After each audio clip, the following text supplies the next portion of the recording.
Hey guys, this is Thunderbolt here, and today I have a video for you on Minecraft Pocket Edition 0.6.0, what we know already, what to expect. There's a lot to cover, so I'd like to get started. First thing off I would like to start off with is the two definite items. That would be cobwebs, and the second one would be signs. They have already been coded, they have already been added to the game, but they have to be hex edited into the game in order to be used. Signs, however, cannot text cannot be added to them yet, so they are still being worked on. But cobwebs are fully functional, and they can be broken with a sword or shears, and yeah, they're pretty much both ready for use in the game. So let's move on to the Minecraft wiki, and I know something very peculiar on here, and it says generated structures, which is awesome. Although never announced, generated structures may appear in the game, such as NPC villages. The wiki also talks about something called Raspberry Pi support, which I would assume is another device similar to the iPod or Kindle Fire, just a mobile device. And it says it's going to be fitted with the features set for altering the game with support for multiple programming languages. So you know what that means? Mod support. That's coming in the near future. We can expect mod support within the next few updates probably for the rest of the devices, but Raspberry Pi is going to be one of the first ones. However, scrolling up to the very top of the screen, it says next major update unknown. So that means that none of these two features listed on the wiki are officially going to be in 0.6.0, but they will be added in the near future. So that is awesome. Next up, I want to talk about YouTube. There's this guy on YouTube, Joe Pass Gaming. He is a huge Minecraft Pocket Edition enthusiast. He makes tons of Pocket Edition videos, and on the latest video that he posted, people were posting comments on it, and some dude here says that in 0.6.0 there will be armor, rotten flesh, maybe generated structures, redstone signs, cobwebs, pumpkins, and possibly iron golems. And in a later comment, somebody else said that they found the code for leather helmets. Okay, so let's analyze this and stop right there. I can't trust the second comment because, well, I don't officially know that, and not only that, but I don't have the tools to look into the game files to try and find the code for leather helmets. But what I do know is that leather has been added to the game, and in this next screenshot that you will see, um, leather is actually in the game, but it is currently being edited because it has a little red box around it. But this is actually me holding leather in the game.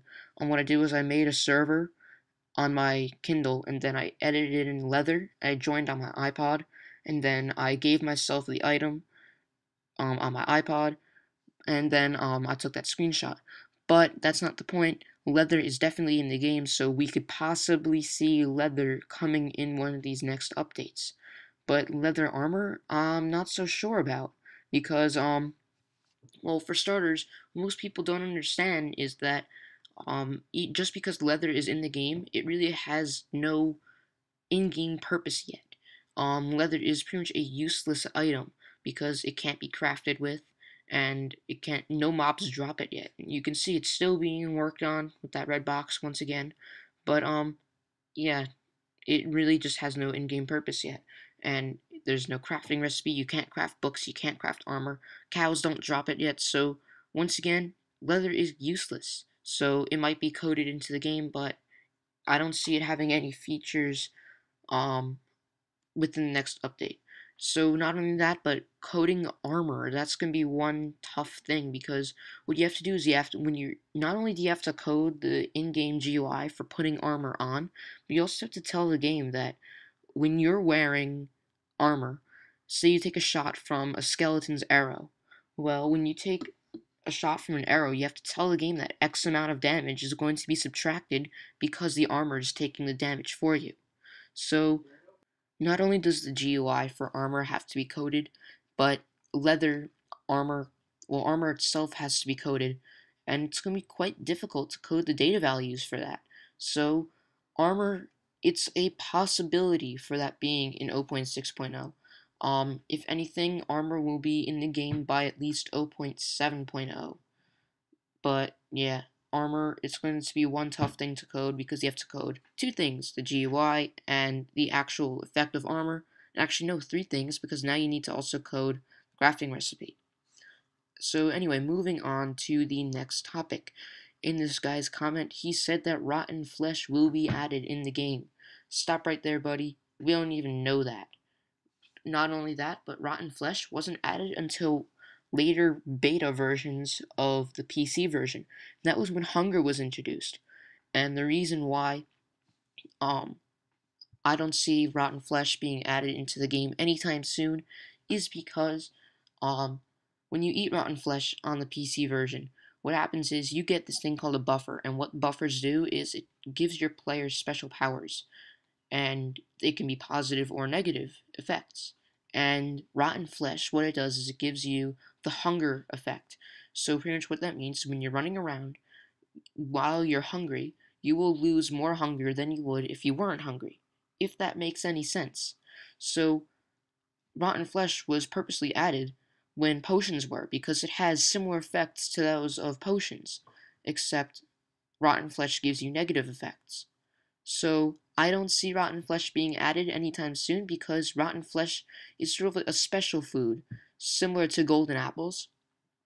Even though golden apples were added early in alpha of the PC version, um, they didn't have they didn't have any of the buffers or stuff, at least to my knowledge.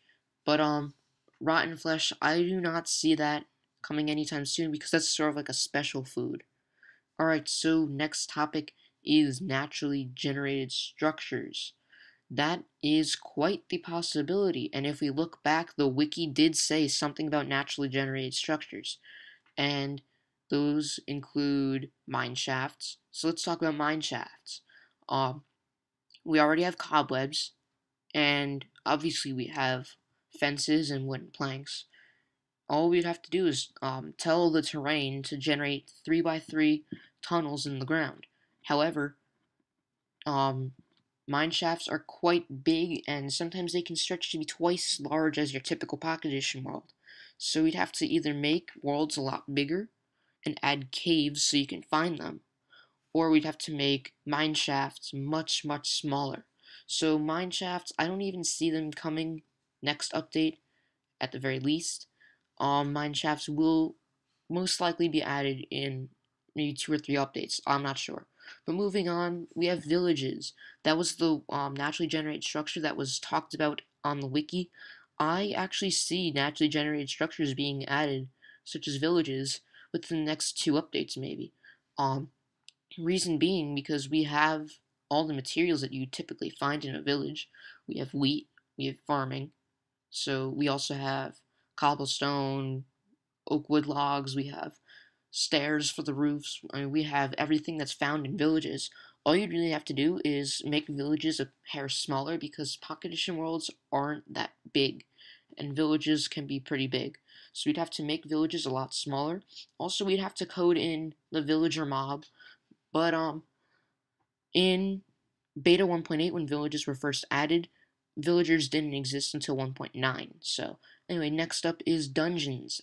This is probably the one naturally generated structure that I can see being added the earliest, because as a matter of fact, I had a little idea where what you could do is you could take the texture for the nether reactor core, which when active spawns mobs such as zombie pigmen. So what we could do is we could take the nether reactor core, duplicate it, retexture it so it can have the texture of a mob spawner, and then instead of having it spawn in zombie pigmen, they can have it spawn in spiders, zombies, or skeletons. Also, we also have mossy cobblestone. We have chests, and we have cobblestone. So you just have to alter the terrain to spawn 1 or 2 dungeons. So dungeons probably gonna be added the quickest, and ravines and strongholds, I'm not even going to cover those, because we don't even have caves yet, so why would we have ravines? And not only that, but strongholds, I do not see strongholds being added anytime soon, because the only thing that we have from strongholds is stone brick. Anyway guys, I think we are out of time here for today's update video. I'm going to continue to try making more 0.6.0 rumor and potential features, and also I'm going to continue analyzing that guy's comment on Joe's video. because there's a lot more that I have to cover, but it won't fit in one entire video. So anyway, see you guys next update video.